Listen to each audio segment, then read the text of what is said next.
Righto, tellio there champs, what do we have here? Yes, it's the RTX 4070 Wolf. Now this is ASUS's dual version of the RTX 4070 and I've got to say, I'm very impressed with the build quality of this thing. I mean, look at that, look at it. You can see there the detailing, this is actually clear here. Nice detailing on it, you know, stuff you would only expect on sort of higher end cards. And usually what separates sort of like entry level from, you know, a really expensive card is usually they don't have backplates. This one has a nice backplate, nice detailing, very nice there. We also have some mounts here, you know, stuff you don't expect on sort of entry level cards. It only takes one 8-pin, so that's really good. I like that. You know, I don't like having 2 or 3, and thankfully it's not NVIDIA's one as well. 4 display ports, 1 HDMI, and in reality a 4070 is a 4070 and you have everything you need and nothing you don't. And actually they market this as a 3-star, okay, so there's 3-star there. Now the way they market these things, or the way they sort of tier their 4070 stack, this is the dual. It's sort of like the entry level model, you know, it does everything a 4070 you would expect it to do. So the way they do it is good, better, best, okay, so this is good.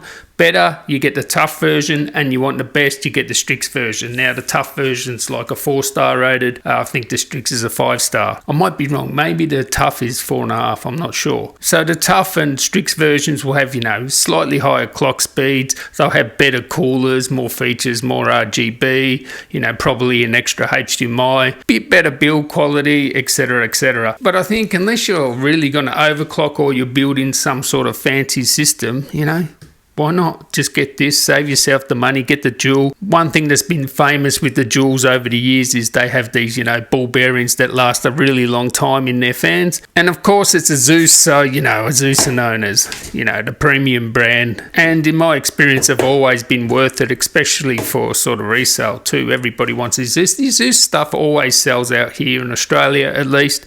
Yeah, everybody wants the Strix or the tough or whatever. That's just how it is. So what do you expect with an RTX 4070? So the 4070 sits a little bit faster than the RTX 3080, and I guess when you're talking about price to performance, maybe a 6950 AMD, a little bit less than that in terms of raw power, not quite as fast as a 6950. So you got to say that's pretty good, right? You get this, it's faster than RTX 3080, and if you have a look how much they sort of cost, if you can still get them, I think these are the better value buy, just because you get all the new stuff, right? They use less power. You got the NVENC, the new NVENC encoders, you got AV1, so if you want to stream or you do content creation, you know, stuff like that. It's got the latest CUDA capabilities, 8.9, Gen 3 ray tracing, and of course DLSS3. So yeah, you get all the extra features there. So I would personally myself, if I was going to get a 3080 or, you know, sort of same price, 6950, I'll definitely get this, just because,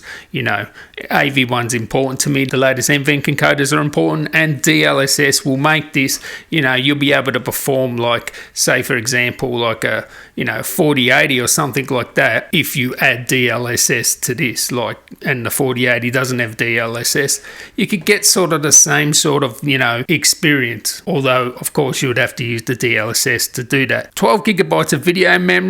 These cards are going to be right there in the sweet spot. Should you go to a 4070 Ti?